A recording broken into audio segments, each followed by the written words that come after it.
तर हा प्रोजेक्ट चं नाव आहे सरकारी अलर्ट. ओके. तर याच्यामध्ये एक्झॅक्टली आहे का ते पण आपण बघू याच्यामध्ये. ठीक आहे. सिनॉप्सिस पासून स्टार्ट करू. प्रोजेक्टचं नाव आहे सरकारी अलर्ट. इंट्रोडक्शन मध्ये असं लिहिलं आहे की a web app that provide the timely updates for the government job opportunity, exams and the result in India. Okay, तो बेसिकली हा जो सॉफ्टवेअर आहे, जो ॲप बनलेला आहे, त्याचा पर्पज काय आहे? हा पर्पज हे आहे की या ॲप थ्रू जसं नोकरी ॲप असतो, लिंक्डइन असतो, इंडीड असतो, है ना? त्याच्यामध्ये आपल्याला सगळे काही जॉब्स वगैरे माहीत पडतात. तर त्याच प्रकारचा हा ॲप आहे. बट याच्यामध्ये कसं आहे आपल्याला जे गव्हर्नमेंट रिलेटेड जॉब्स नोटिफिकेशन्स वगैरे आहे ते माहित पडतात. ठीक आहे. याच्यामध्ये टोटल इथे मॉडेल्स दिले गेले आहेत.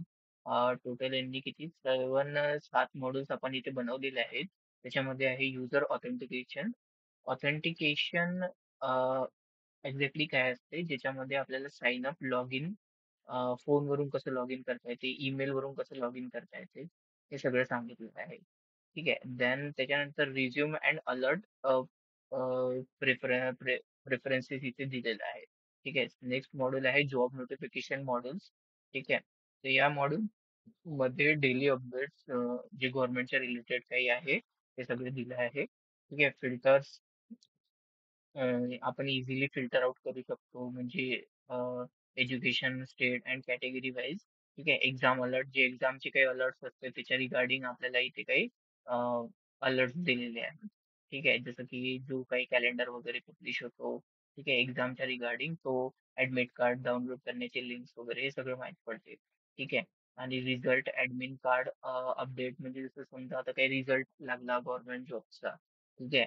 तर त्याचे रिझल्ट आपल्याला इथून माहित पडेल या फिर काही ऍडमिट कार्ड जर आपल्याला जनरेट झालं डाउनलोड करायचं तर इथून आपल्याला ते बघता येईल. ठीक आहे. Integrate with government result portal. ठीक आहे. गव्हर्नमेंटचे काही रिझल्ट वगैरे आहे ते या पोर्टलमध्ये दिसतील. ठीक आहे. नोटिफिकेशन आपल्याला माहित पडतील की त्यांनी काय डिक्लेअर केलेलं आहे रिझल्टच्या रिगार्डिंग ते सगळं आहे याच्यात. ठीक आहे. Bookmark and share the job. समजा आता काही जॉब्स आली आहे, काही काही लोक काय करतात आपलं अन्य फ्रेंडला पण रेफर करतात. तर शेअर करण्याची आपल्याला इथे ऑप्शन दिलेली आहेत. बुकमार्क करण्याची म्हणजे बघा आता मल्टिपल जॉब्स आपल्या रिगार्डिंग येत राहतात इथे. ठीक आहे ऍपवर. पण ते कसं आहे कधी कधी स्क्रोलिंग करताना खाली डाऊन होऊन जाते. तर आपल्याला ते जॉब पर्टिक्युलर जॉब सेव्ह करून ठेवायचे तर तो ऑप्शन इथे दिला आहे. आणि तेच आपण जसं म्हटलं की व्हॉट्सअप किंवा SMS थ्रू आपल्याला तेच नोटिफिकेशन आपल्याला फ्रेंड या कलिगला आपल्याला पाठवता येते. ठीक आहे. पुश नोटिफिकेशन एक दिलं आहे. Instant alert for the new jobs. आता समजा काही नवीन जॉब्स रिलीज झालेली आहे. ठीक आहे. तर आपल्याला लवकरात लवकर ती नोटिफिकेशन इथून माहित पडेल. आणि समजा आता ती एंड होणार आहे नोटिफिकेशन या तारखेला पर्टिक्युलर. 31 डिसेंबर लवकरच येत आहे. म्हणजे आजची 21 डिसेंबर आहे. तर ती 9-10 दिवसाच्या आत ती जॉब खतम होऊन जाणार आहे. तर त्या तशी पण आपल्याला एक डेडलाईन नोटिफिकेशन सुद्धा याच्यातून मिळणार. ठीक आहे. ऍडमिन पॅनल काय असते? ऍडमिन पॅनल एक्झॅक्टली याच्यामध्ये जे समजा आता मल्टिपल लोकांवर वॉच ठेवण्याचं जे काही काम आहे. ठीक आहे. जसं आता समजा आता काही मी गव्हर्नमेंट एम्प्लॉय आहे आणि माझ्या ऑफिसमध्ये काही जागा निघलेल्या आहेत. ठीक आहे. तर त्यांना आपल्याला इथे पब्लिश करण्यासाठी इथे ऑप्शन दिलेला आहे. युजरला क्रिएट, मॉडिफाय, डिलीट वगैरे सगळं काही करू शकतो admin through.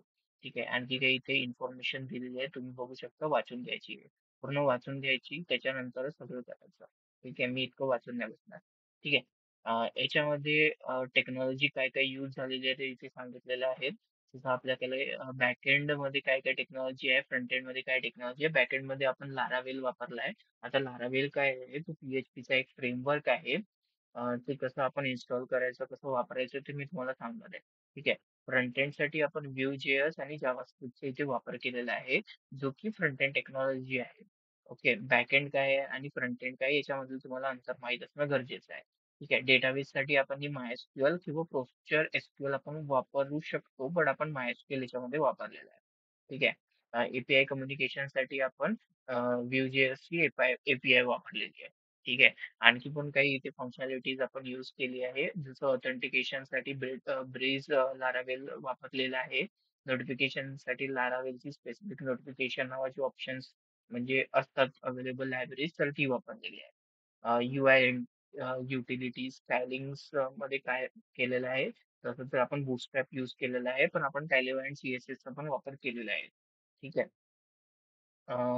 Optional ads on जर काही जास्तीचे काही जर म्हटलं तर वेब स्क्रॅपिंग विथ गटर. ठीक आहे. वेब स्क्रॅपिंग हे तुम्हाला माहित पडणार की समजा आता काही मल्टिपल डेटा आपल्याला कलेक्ट करायचं असलं. ठीक आहे. तर तो एकाच वेबसाईट वर अवेलेबल नाही राहत. तो डिफरंट डिफरंट वेबसाईट्स वरून आपण गॅदर करतो. ठीक आहे. म्हणजे पर्टिक्युलर इकडून एक वापरलं तर तिकडून ते इतकं काही विचारणार नाहीये. ठीक. क्राउन जॉब म्हणजे काय असते, एक शेड्यूलिंग असते, जसं नोटिफिकेशन मध्ये वापरले जाते. जे काही अलर्ट सिस्टम वगैरे आहे समजा. क्रॉन जॉब म्हणजे बेसिकली समजा आता मी एक उदाहरण दिलं की समजा आता तुमचा उद्याचा बर्थडे आहे. ठीक आहे. तर उद्याच्या बर्थडेला तुम्ही आज रिमाइंडर करून सेट करून ठेवता. तर तो उद्या ऑटोमॅटिक मग तुम्हाला कसं नोटिफिकेशन जाते की हॅपी बर्थडे म्हणून. तर त्यालाच क्रॉन जॉब म्हणतो.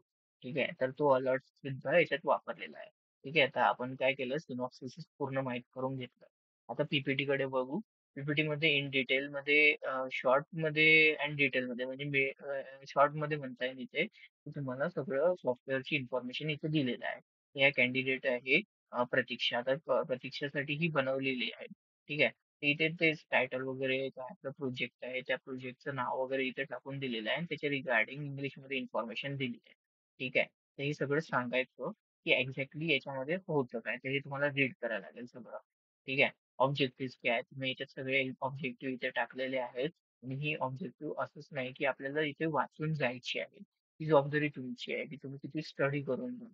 ठीक आहे. जेव्हा तुम्ही हे वाचाल एकदम इझी लँग्वेज मध्ये इथे लिहिलेलं आहे आणि तेव्हा तुम्हाला रिअलाइज होईल की एक्झॅक्टली या ऍप्लिकेशन मध्ये काय काय आहे तर. ठीक आहे. then त्याच्यानंतर इथे मॉडेल्स साठी मी काही इथे डायग्राम्स इथे शो ऑफ केलेले आहेत. ती डायग्राम तिथे मेन्शन करणं गरजेचं असते. त्याला म्हणते मॉडेल. ठीक आहे. इथे आणखी कोणते कोणते मॉडेल्स जे मी सिनॉप्सिस मध्ये तुम्हाला एक्सप्लेन करून सांगितले इथे, तर हेच मॉडेल एक्झॅक्टली इथे वापरले गेले. ठीक आहे. हे पूर्ण मॉडेल्स आहेत. ठीक आहे. बॅकएंड आणि फ्रंट एंड टेक्नॉलॉजी काय काय वापरली जी मी तुम्हाला ऑलरेडी सिनॉप्सिस मध्ये सांगितलंय. तर ती इथे टेक्नॉलॉजी आपण इथे वापरला आहे की लारावेल वापरलाय, MySQL वापरलाय, लारावेल ब्रेस, हे सगळं मी तुम्हाला ऑलरेडी सांगितलंय. ठीक आहे. आणि ऍडिशनल जे काही काही कंपोनंट्स वगैरे असते Vue.js च्या रिगार्डिंग हे सुद्धा तुम्हाला एक्सप्लेन केलेलं आहे. ठीक आहे. फ्युचर आउटलुक म्हणजे फ्युचरमध्ये ह्या ॲपची काय काय हे येणार आहे, गरज पडणार आहे, ते सगळे इथे डिटेलमध्ये लिहिलं आहे. ते एकदा तुम्ही रिसर्च करून वाचून घ्यायचं आहे. DFD सिस्टम चार्ट फ्लो, इथे मी चार्ट फ्लो सुद्धा मी इथे दिलेला आहे. कशा पद्धतीने हा वर्क करतो, म्हणजे इथे जर चार्ट फ्लो समजायला गेलं तर मी एक शॉर्ट इंट्रोडक्शन देतो याचं. की याच्यामध्ये कसं आहे, युजर आहे. ठीक आहे. तो एक तर लॉग इन करतो, रजिस्ट्रेशन करतो. आफ्टर दॅट तो काय करतो, युजर प्रेफरन्स, अलर्ट सेटिंग वगैरे तो इथे नोटिफिकेशन टाकू शकतो, घेऊ शकतो. डॅशबोर्ड येते. ठीक आहे. हे झाल्यानंतर त्याला एक डॅशबोर्ड मिळतो. ते मी तुम्हाला ऍपमध्ये सांगेल. डॅशबोर्ड भेटल्यानंतर त्याला किती मॉडेल्स भेटते ते बघू. इथे 4 मॉडेल्स इथे भेटलेले आहेत. एक जॉब, एक्झाम, रिझल्ट आणि बुकमार्क, हे इथे 4 मॉडेल्स आहेत. ठीक आहे. मग ते इंटरकनेक्टेड कशी आहे, सेम तुम्हाला एक जसं युजरचा एक मिळेल तसं ऍडमिनचा सुद्धा मिळणार. त्याच्यानंतर नोटिफिकेशन मिळेल. हा त्याचा काय आहे, एक डॅशबोर्डचा एक जस्ट चार्ट फ्लो. ठीक आहे. आणि लास्ट मध्ये तुम्हाला याच्यावरून काय काय कन्क्लुजन मिळणार आहे ते सुद्धा मी इथे ऍड करून ठेवलेलं आहे. ओके. ठीक आहे. आता आपण ह्याच्यामध्ये इंटर्नशिप रिगार्डिंग चर्चा करू. ठीक आहे. इंटर्नशिप तुम्हाला मिळणार आहे आपल्या कंपनीची झेल हायर कन्सल्टन्सी सर्व्हिसेस कडून. ठीक आहे. हे ऑफिस लोकेटेड आहे धरमपेठ, नागपूरला. ठीक आहे. आणि हा ऑफिशियल नंबर आहे. आणि इथे काही ईमेल आयडी सुद्धा दिलेली आहे रेडफची. ठीक आहे. तर इथे जे रेफरन्स नंबर आहे हा तुमचा तो रजिस्ट्रेशन नंबर आहे. इथे स्टोअर आहे. तुम्हाला कोणत्याही कोणत्या दिवशी तुम्हाला अ, हे मिळालेलं आहे त्याची डेट इथे लिहिलेली आहे. तुमचं नाव इथे लिहिलेलं आहे. कम्प्लीट हे रीड करून जायचं आहे. तुम्हाला सगळं इथे दिलेलं आहे. ती प्रिंट आउट करायची आहे. ठीक आहे. ओके. इंटर्नशिप बद्दल मी सांगितलं. नेक्स्ट स्टेप्स कडे आता आपण वळू. तर ती आहे आपली सॉरी थिसिस. ठीक आहे. थिसिस तुम्हाला या प्रकारे दिसणार इथे. आणि तुम्हाला अशा पद्धतीचा कम्प्लीट इंटरफेस तुम्हाला इथे मिळून जाणार. इथे जे काही रिक्वायर्ड तुमचे डॉक्युमेंट आहे ती अटॅच करून सुद्धा तुम्हाला इन फ्युचर मध्ये मिळून जाणार. आता सध्या इथे इनकम्प्लीट आहे, तर इथे तुम्हाला कम्प्लीट करून सगळं मिळून जाणार. याच्यात काही प्रॉब्लेम नाही. ठीक आहे. आणि त्याच्यानंतर ही झाली सिनॉप्सिस, आणि ही झाली थिसिस. ओके. इंटर्नशिपचं पण काम झालेलं आहे आता. सिनॉप्सिस कट, ही कट.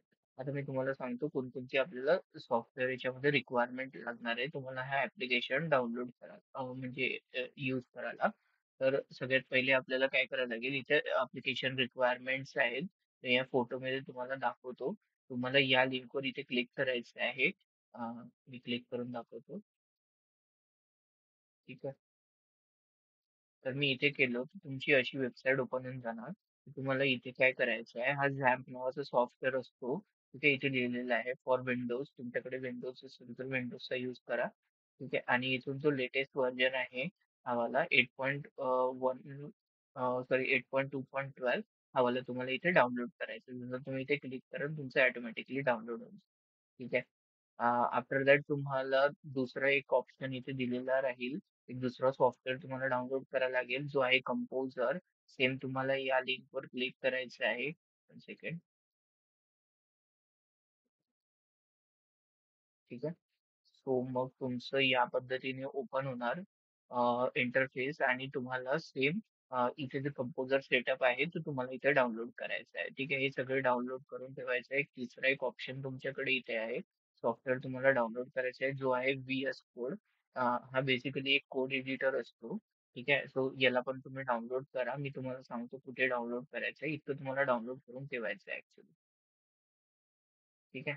सो मी याला पण क्लिक केलेलं आहे आणि इथे मी विंडोज वर क्लिक करणार तो हा ऑटोमॅटिकली डाउन होणार. तर हे काही इम्पॉर्टंट 3 सॉफ्टवेअर आहे जे आपल्याला प्रोजेक्ट इन्स्टॉलेशन साठी मदत करणार आहे. ठीक आहे. आणि तुम्हाला याच्यानंतर हे सगळं झाल्यानंतर मग तुम्हाला कशा पद्धतीने काम करायचं आहे मी तुम्हाला सांगणार. हे सगळे प्रोजेक्ट एक वेळेचे सॉफ्टवेअर सगळे डाउनलोड झाले की तुमच्या पीसी मध्ये मी कनेक्ट करून मग हे इन्स्टॉल कसं करायचं ते तुम्हाला गाईड करणार. कारण की हर एक पीसी हर एक लॅपटॉप साठी अलग अलग पद्धती असतात. ओके. तो आता समजा आता तुमच्याकडे हा प्रोजेक्ट आलेला आहे. आता या प्रोजेक्टला आपल्याला रन कसं करायचं आणि त्याच्यात कमांड कोणती टाकायची हे आपण बघू. ठीक आहे. सो मी काय करतो आता तुमच्याकडे हा प्रोजेक्ट मी इथे ठेवलेला आहे आणि याला आपल्याला सीएमडी मध्ये पहिले ओपन करायचं आहे. ठीक आहे. तर सीएमडी मध्ये ओपन केल्यानंतर आपल्याला इथे काही कमांड दिलेले आहे ते कमांड टाकायचे आहेत. तर ही कमांड जी आहे ना तर सगळ्यात खालून सुरू करायची आहे वरपर्यंत डायरेक्ट वरून नाही करायची आहे. ठीक आहे. ती इथे लिहिलं आहे PHP आर्टिसन ऑप्टिमाइज कोलन आणि क्लिअर म्हणून तर ही टाकू.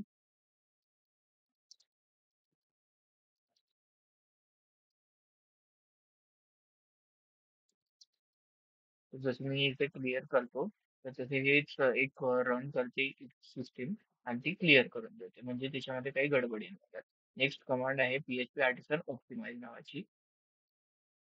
ती इथे ऑप्टिमाइज ऑलरेडी आहे. मी इथे क्लिक करतो ती ही ऑप्टिमाइज सुद्धा करून येईल आपल्याला सेम इंटरफेस. हे सगळं करायचं आहे. ठीक आहे. बरं, इतका टाइम घेता याचा अर्थ आहे काहीतरी प्रॉब्लेम्स होती याच्यामध्ये जे त्यांनी सॉल्व्ह केले. ठीक आहे.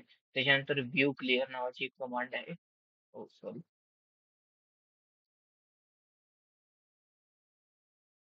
PHP स्टेशन व्ह्यू क्लिअर अशा पद्धतीने मी करेल तर एक रन झालेली आहे. त्याच्यानंतर एक राऊट क्लिअर नावाची आहे ती टाकतो.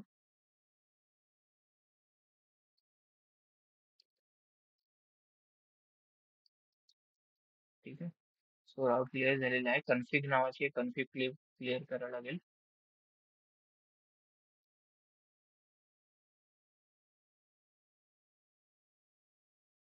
ठीक आहे. आफ्टर दॅट कॅचे नावाची एक आहे कॅचे आपल्याला क्लिअर करावं लागेल. ठीक आहे. आफ्टर दॅट मायग्रेट नावाची एक कमांड आहे.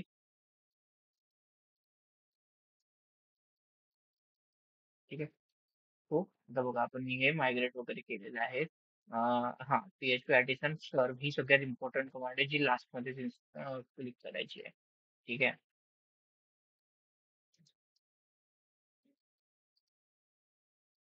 याच्याने आपला प्रोजेक्ट इथे सुरू होऊन जातो.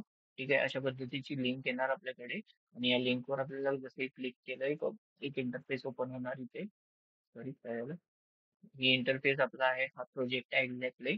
तर या प्रोजेक्ट मध्ये आपल्याला सगळं काही चीज वस्तू इथे दिसून पडणार काय काय ठेवलेलं आहे तर तसं तुम्ही इथे एक्सप्लेन करून सांगू शकता.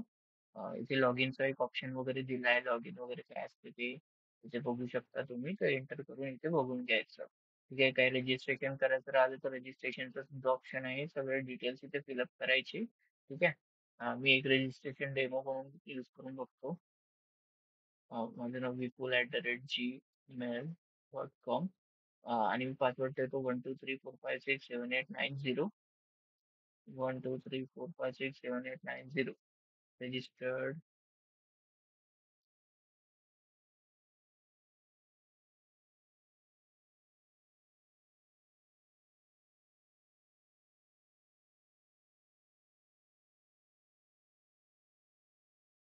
काहीतरी प्रॉब्लेम आलेला आहे, मी चुकीचं टाकलंय का?